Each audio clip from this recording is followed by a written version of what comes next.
Welcome back to Talkin Joes, episode 4, where we talk everything Joes baseball and a little bit more. Gavin Stark alongside Eli Halverson. Eli, how you doing? Doing good, bro. Doing good. Definitely could have been a better week, but we'll take Good. we'll take a series sweep, Right. 4-2. I know you're probably feeling good. Matt Ponitowski, UK Yes, commitment right sir. there. Yes, Let's sir. go. Let's go. It's big I'm hyped time. about that. Cincinnati guy, but who knows? Maybe he'll play for the Joes one summer. Hey, I mean, you can't rule it out. You can't rule Right. it out. Right. Yeah, anyways, I mean, pretty solid week overall. Obviously, don't end the week like you want to on Sunday up in Athens, but overall, pretty good week, better than last week, I would say. You have a winning week, like you Definitely. said, 4-2. I mean, that sounds a lot better than what it was last week. I feel like things are starting to trend really, especially when you talk about some of these pitching changes. Like the pitching seemed a little bit better on that win on Saturday. That's the reason they ended up winning that ball game. I know you weren't in attendance for that the game, but I mean, you saw six different pitchers for the Joes that night on Saturday, and they were all dominant in all of their outings. They all looked amazing. I think that win really did a lot for the team. Obviously, it tied up the series against the Copperheads and got them into Game 3 in Athens for the rubber match, which is a big deal. I mean, you have something to play for on Sunday afternoon, as well as you also look at your pitching. You're like, we just threw six guys, and they were all dominant, all did their job, and their part in a 4-3 victory. A lot of times you see this Joe's team in the past lose these 4-3 ball games. They go the other way, and it's because the pitching can't really last all 9 innings. And you saw them go all 9 innings, even when the bats weren't the best, and win this ball game. So I thought that Saturday game is the one that I really had circled for the week. Basically, my win of the week for the Joes. Yeah, that was a big one. And I think it's interesting. I like how you touched on the fact six different pitchers. I feel like we haven't really seen that this year from the Joes in like a successful kind of effort. Like, I think in the past, it's kind of been if we're using six pitchers, that's probably a really bad thing. That probably means we're getting shelled and hit around. So I think using six pitchers in a free win, that's big time. And I'm also kind of curious, like you said, I wasn't in attendance. I had a family event that night, but the new addition of Murphy on the pitching staff through a scoreless inning, Michael Murphy. Uh, I was just kind of interested going to Xavier University, go Musketeers. Just kind of interesting, a little mid-season acquisition there for the Joes. But looks on paper, I mean, two strikeouts in the inning, didn't allow any Yep. runs, no hits. Seems like on paper is a pretty good outing. Yeah, I mean, he's got a lot of velocity on his fastball. One of the harder throwers on this team right off the get-go is the first thing I really Mhm. noticed is how hard he was pitching. Um, I was a little disappointed to only see him in 1 inning, but I get it. He's new to the team, probably just getting acclimated to the team. It looked like he was just kind of positioned in an opener look, which Aaron Brill hasn't used at all this year. So first time they really Right. did that.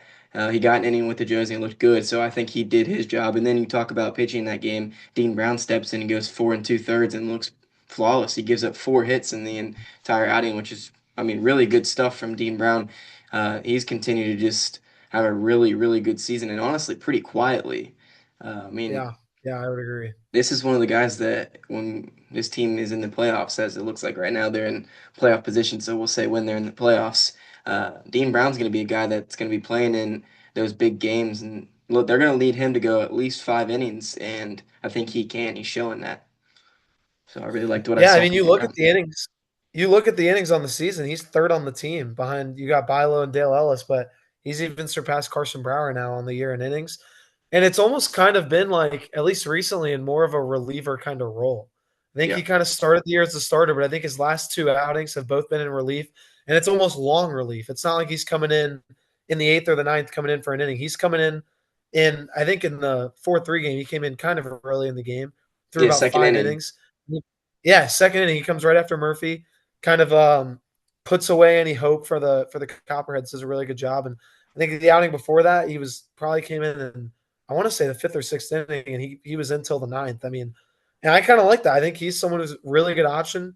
In the playoffs, you're only going to really need probably three, maybe four starting pitchers. You're not going to need a full 5-man rotation. So I think having Brown as that kind of long relief option in the bullpen is it's a great option to have, especially how he's been pitching lately. right? And boy, does that do wonders for this Joes team. In a season where the story's really been relieving pitching, that's been the struggle, that's been the issue really for the season, along with a little bit of not so hot bats at times. But when you look at the grand scheme of things, it's really been relieving pitching. And if Dean Brown's going to take over that relieving pitching role every now and then and dominate for 5 innings, that goes miles for this Joes team. And that's what Carson Brower was doing. And obviously, he's now away from the team for the summer. Obviously, only went for that first summer due to pitching count or inning count, excuse me. But I mean, if Dean Brown's going to take over that role, that's going to do wonders for this Joe's team moving forward. And I think you have a lot of confidence in that arm, whether he's starting and going to go 5 innings or even more, or whether he's going to come in relief and go 4 2/3 again and dominate like he did on Saturday. It's huge. So totally with you on there.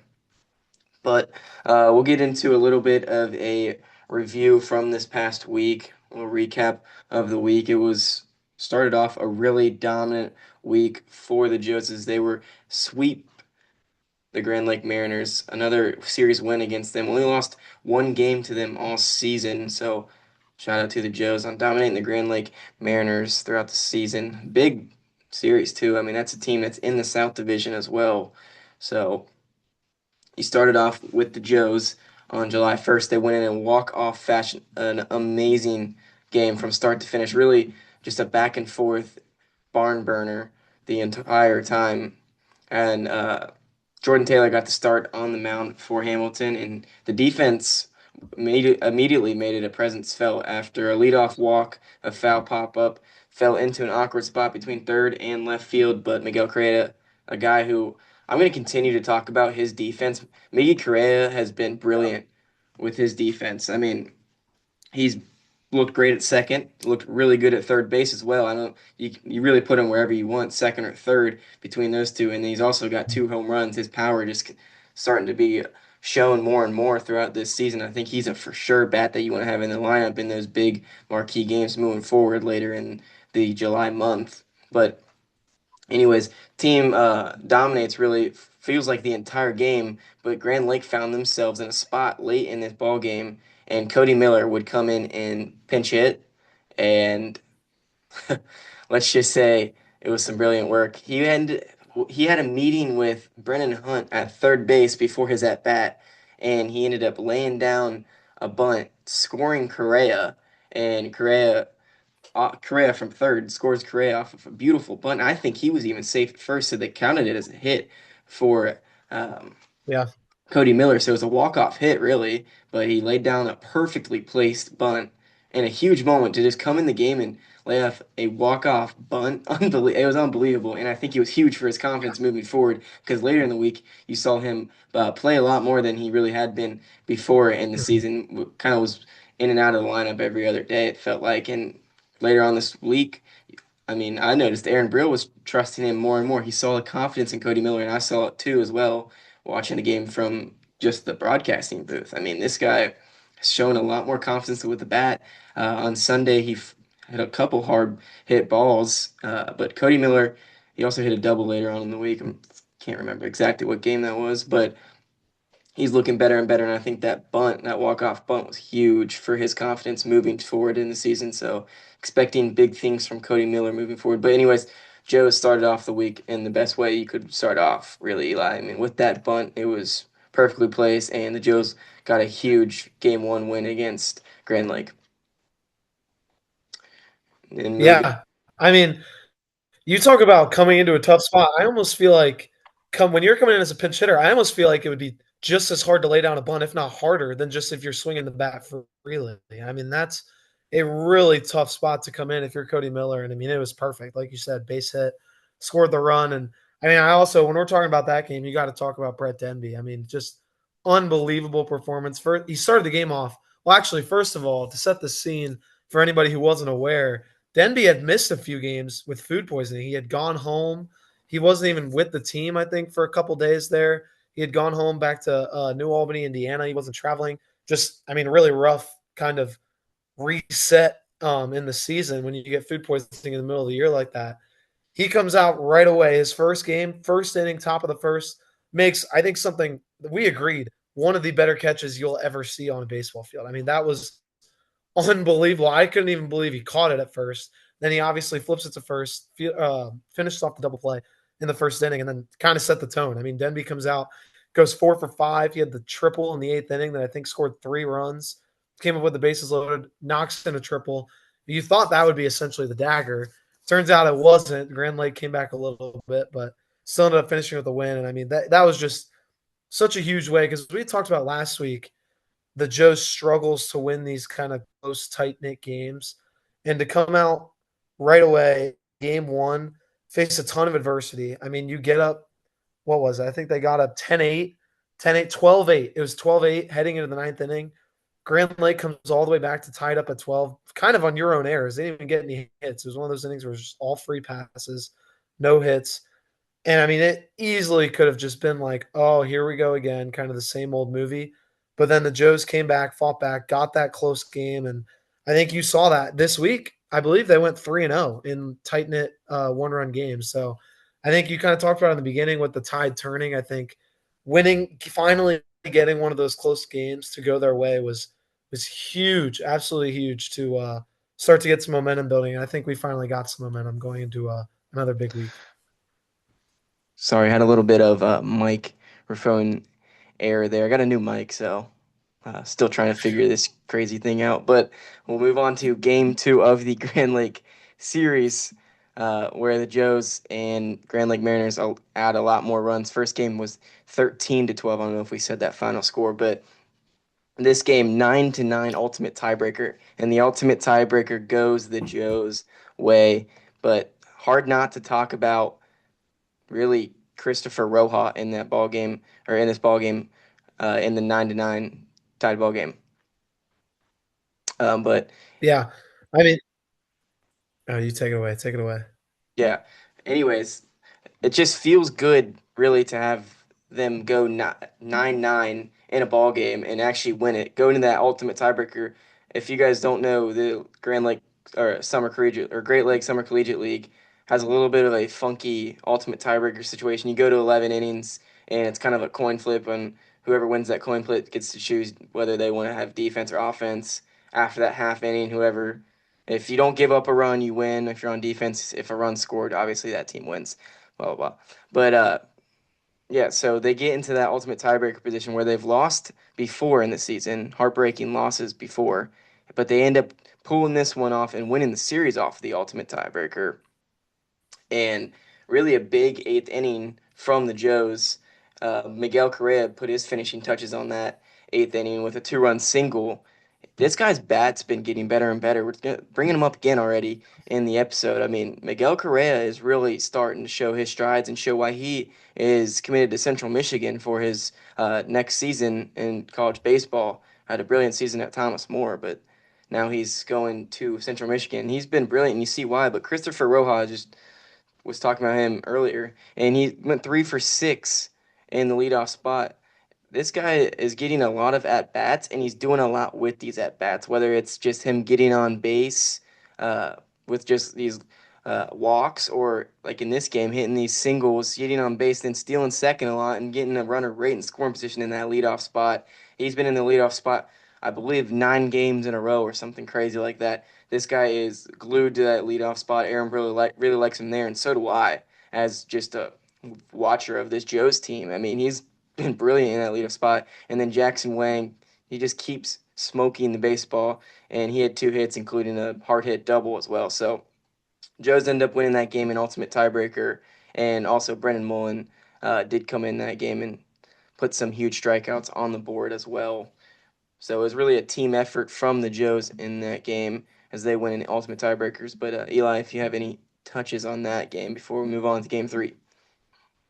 Yeah, I mean, you talk about Christopher Roja. I feel like he's kind of the ideal leadoff hitter in Aaron Brill's lineup, just because of how much the Joes are going to run, how much they're going to try and like really put emphasis on getting on base. Like Roja's not going to be someone who's going to hit five more than like a couple homers in the year. He might not hit any homers this year. He's not a huge power guy, but getting on base as much as he does, as fast as he is, like when he gets on, just like someone like Aiden Coffey, it's essentially an automatic double. And now that he's starting to heat up, 3 for 6, he had a few multi-hit games this week, if I'm not mistaken. He had a few of them. Yeah. He's really starting to find his role. And you talk about Miguel Correa.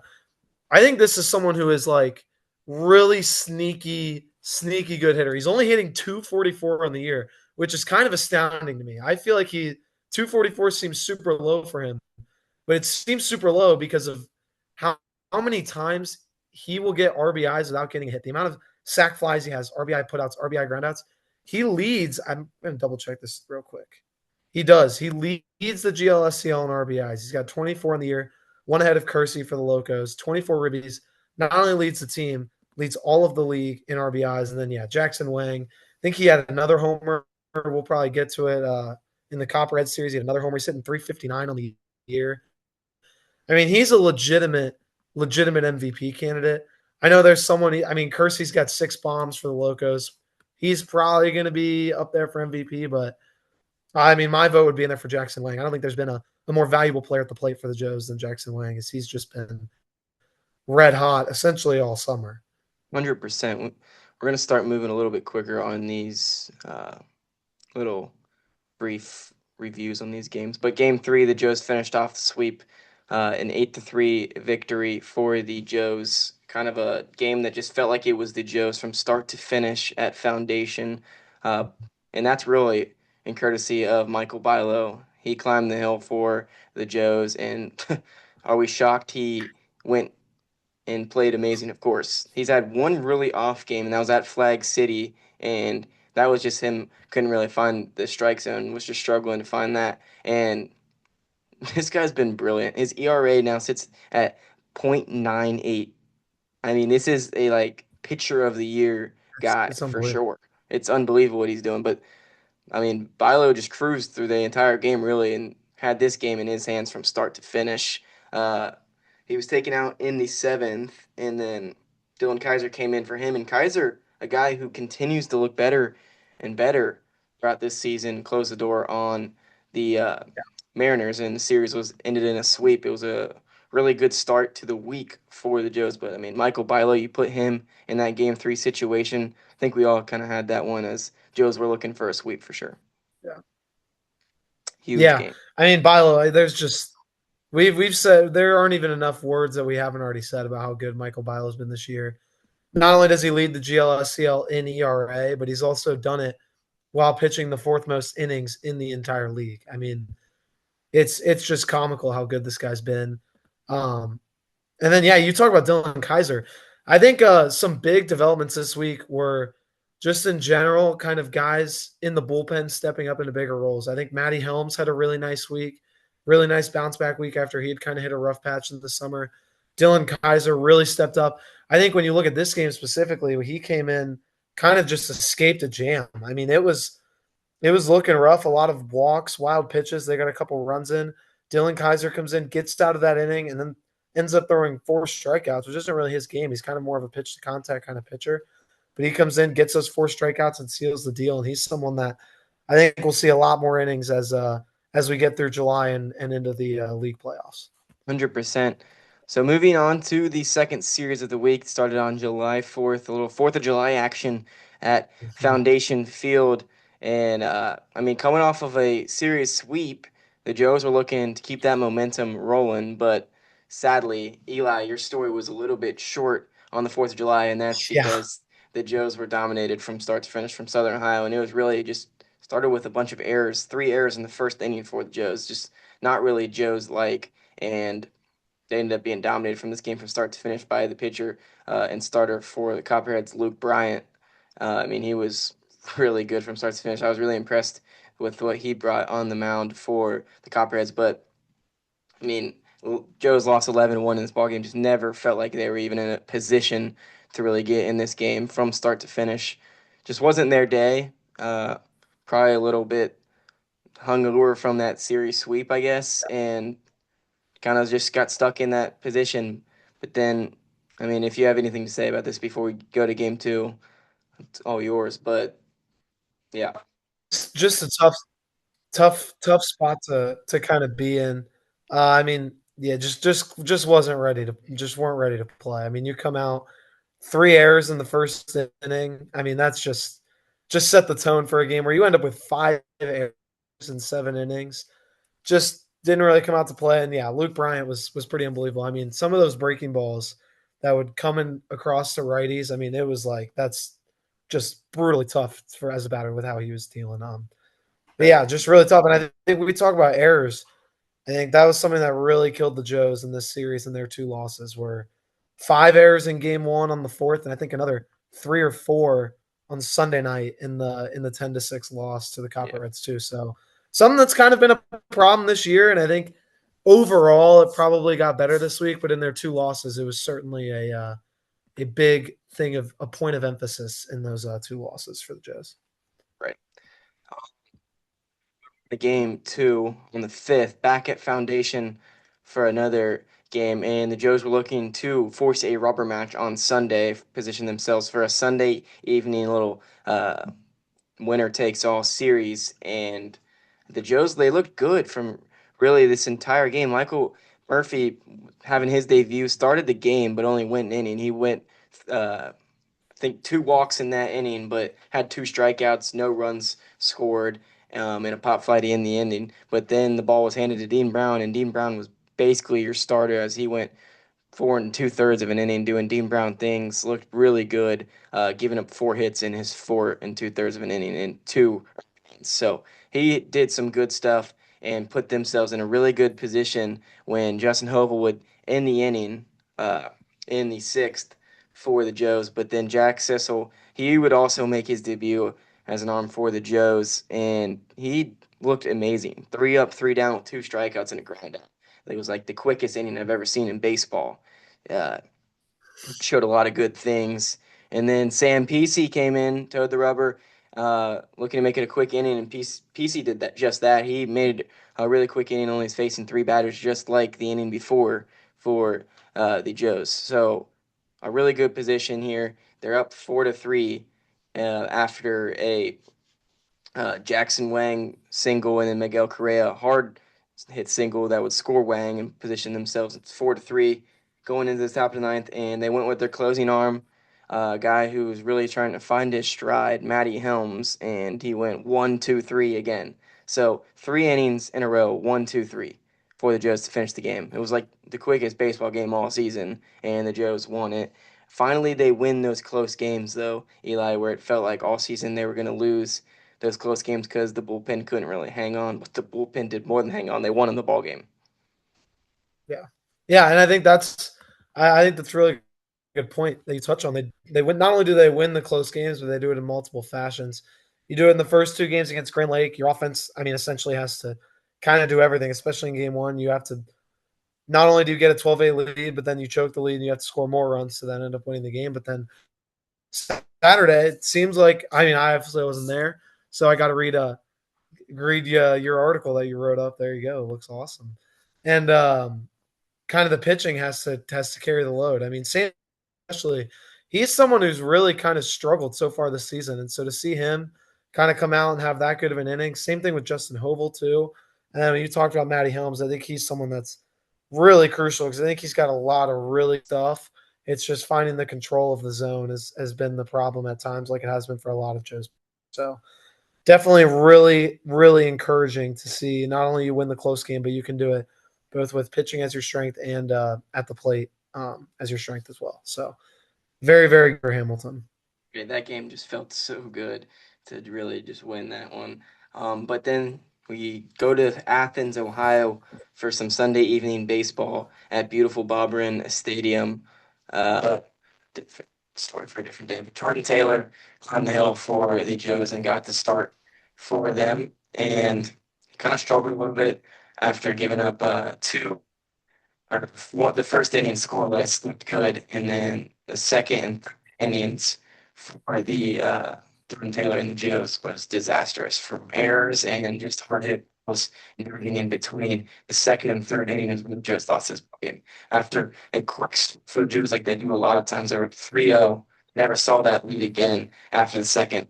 Second inning was 4-3 by the end from errors, and then Jordan Taylor would go back on to the mound again and do another 4 runs. Just really four. I think it was 3 or 4. Some Yeah. like for that Joe's team that never really able to hang on to this game.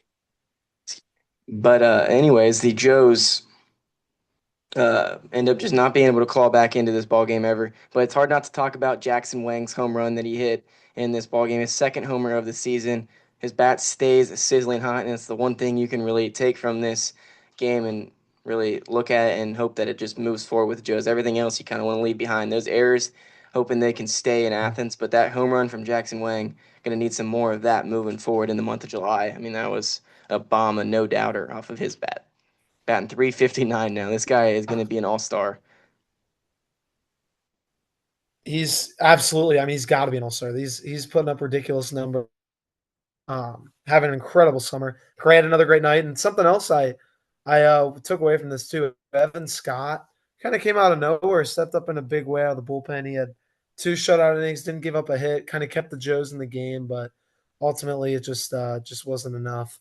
Too much damage had already come across for the Copperheads, and I mean it definitely. You obviously don't love to lose series. There's no series you're happy to lose, and it kind of wasn't the best outcome for the ultimately, I think when you look at the week as a whole, you've got to be optimistic, looking forward. Coming out 4-2 again. When you're against your division, like we kind of talked about last week, how it's very much like the Scouts and the Joes are at the top of the South Division, and Grand Lake and Southern Ohio are kind of at the bottom. And this week, it very easily the Joes could have very easily fallen down to that second tier if they didn't play very good baseball. But I think they continue to solidify themselves in the second spot, and ultimately to make the playoffs, you don't really have to catch the Scouts. It seems like the Scouts are playing really good baseball right now. I still think even after this week, I think Xenia's 3.5 up on Hamilton. So at the end of the day, you kept yourself separated from that second tier, and I think ultimately that's kind of all you could ask for out of this week. So while it wasn't a 100%. fatal blow to the playoff hopes, the road ahead still looks pretty bright, I think. 100%. You can still hear me, right? Yeah, yeah. Okay, perfect. Just wanted to check. Moving forward, we'll give a little preview of the week, and then we're gonna do a little quick all-star selection. It's all-star selection week, so we figured we give our opinions, even though they really don't matter too much. But maybe we can get all of our guesses right, or maybe me and Eli will have some Yeah. different ones. Um, but Monday, or excuse me, Tuesday. Today's Monday. Tuesday, they're going to travel to Michigan for the Michigan Monarch Series at Hillsdale College. A big series. It feels like they just looking for maybe another sweep like last week's first series that they had against Grand Lake, but looking for a sweep there or just even a series win could go miles for this ball club. But they're going to play on Tuesday night at 7:05, and then they'll play a doubleheader on Wednesday to wrap things up. And we saw last time they drove down to Michigan or drove up to Michigan. They won game one and then they dropped that doubleheader both games, and it was kind of like a long drive home. So hoping that they can really pull it off, get a series win, and head into a huge series this weekend with the Lima Locos. It just a massive series. The best team in the league they're going to take on and host Friday and Saturday at 7:05 p.m. First pitch for start times for both of those games Friday and Saturday, and then Sunday at 5:05 at Lima they'll play. And maybe whether that's for a rubber match or even a Joe sweep, we're hoping for that. Mhm. So could be a huge week there Yeah, I for the mean, Joes. yeah, you look at Lima. Lima's been the best team in the league so far. I mean, there's no sugarcoating it. They're 18-8. They've been getting runs across. They probably have the leader for MVP voting, I would assume, at this point in the season. Like they've been the best team in the league. And I think this is a crucial series. And you talked about, I think you nailed it. Like last time the Joes pled to play 3 games in 2 days on the road, it didn't go very well. They won the first one, and then the last two were ultimately games they probably should have won and didn't. So I think it's really going to be a huge week. You go on the road for 3 games, and then you have to come right back home, but it's against the best team in the league. So really crucial there. And I think 3-3, you're probably not super stoked, but you're content. And anything better than that, 4-2, 5-1, I think that's a pretty even 6-0 would be a pretty killer kind of week for the Joes. So we'll do our all-star selections and then get out of here, wrap things up after that. Just fairly quickly here. Um, let's do fielders first, Eli, for the Joes. We're just going to be Okay. talking about Joes, obviously, since it's Talkin Joes. But we'll talk about the bats first. Um, for me, I mean, I think we both are going to agree on this one. Jackson Wang, obviously batting 348, the Absolutely. outfielder. He is a for sure guy. 17 RBIs in the season. Uh, yeah, I mean, a home run, 8 doubles, and Yeah. 31 hits. So Kind of no question there. yeah, no question there. And then I'm going to move down to Brett Denby. Yep, I would agree. I don't know where they'll position him in the All-Star game. I'm not sure, but whether he's in the outfield or at shortstop or second, I don't. It doesn't matter. His bat's been too good for him not to be in this ball game in 2 weeks at Prasco. In his 60 at bats, he's batting 300 with 18 hits, a double, and two triples, and a home run. Two That home run triples. Yeah. wasn't in. That home run wasn't inside the Parker too. So, and then 19 Yeah. RBIs. He's second on the team in RBIs. So I think he's definitely a for sure guy. And then let me move down to Christopher Roja. I think Oh, okay. I think he's making heads turn. The league was there on Saturday. They saw how good this guy is, and I think he's going to get the nod in the All Star game. Honestly, batting 282, so not unbelievable, but it's been pretty good as of recent. Little recency bias. I think he'll be an all star. I think he looks so good in the outfield and in the field as well. Two doubles and a triple, 10 RBIs. That's my hot take, really.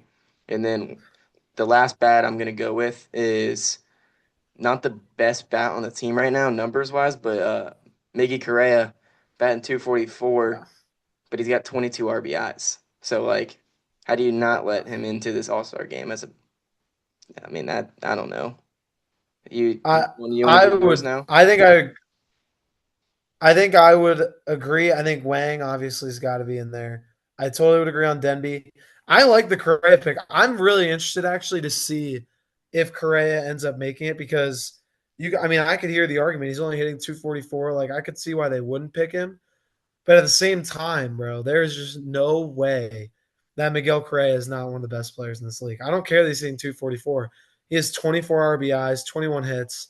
There's no argument. I mean, you look at Jackson Chris. Jackson Chris hitting 306 on the year, and he has less hits and I think less extra base hits than Miguel Correa does. Like Miguel Correa is an absolute ball player. He's got to be in the All Star game. I 100%. like the argument for Roja. I guess we'll see. We'll see if Roja gets there, but I could also see an argument for Jackson Chris. The batting average is there. The rest of the numbers are somewhat lacking. He only has 10 RBIs. He's just gotten killed because he just gets hit by a pitch every single at bat. He's up Yeah, there. So he's every not at really bat he's getting. hit. I Yeah, mean, it's ridiculous. 14 hit by pitches. it's crazy. We're not even. Yeah, I mean, it's unbelievable. But I would agree. I think Wang, Denby have got to go, and then I would like to see either Roja or Chris get a nod Yeah, in terms of the batters. 100%. We'll move to pitching, and I think we're both gonna agree on the first one is Bilo, Michael Yeah, Bilo, 0.97 ERA, leading the entire league in ERA. So I mean that's a no-brainer. 27 innings as well. So this guy's in it no matter what he does this week, even if he gives up a million hits, I think he's still the guy that's getting the nod for that. Um, okay, so does Iozo get an opportunity to pitch in the All-Star game? This is what I had circled. This was a crazy one. He's at 12 and two-thirds of an innings. His ERA is a 1.42, and he's got 11 strikeouts. Do you let this guy not? Oh, and 5 hits only. Do you let him not? yeah. I don't know. Like I feel like he's got to be in it. I think he's got to be an all-star. He's got to be in it, bro. He's been so good. I think his only problem is he's only pitched in 4 games. That's the thing where I'm wondering if they don't let him in because he's only thrown in 4 games, but he's been so good in the games that he has pitched in. I don't know how you don't let him in. And I mean, obviously, I mean Brower's not going to pitch in the All Star game, but he's an honorary. He's an All Star in our hearts. Carson Brower's an All Star in our Yep. view. And then Dale Ellis. I would imagine Dale Ellis All Yeah, Star too. Dale Ellis too, 24 innings, 2.1 ADR.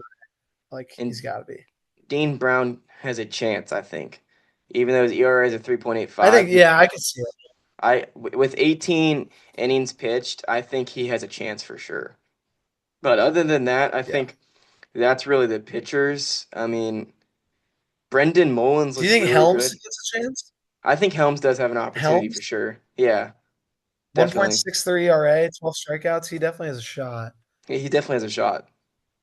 I definitely think he has a relieving arm opportunity in the Mhm. All-Star game.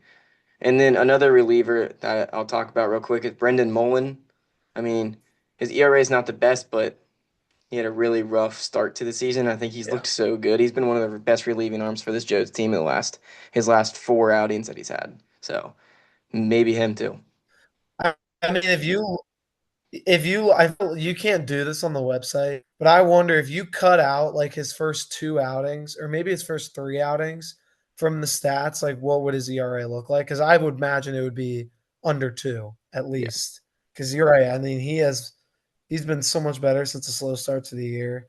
Um, I really like watching him pitch. I also think Jordan Taylor, if it wasn't for the recent he's kind of had 2 really bad starts in a row. I think he had the numbers to be an all-star, but yeah, probably not gonna get the nod anymore.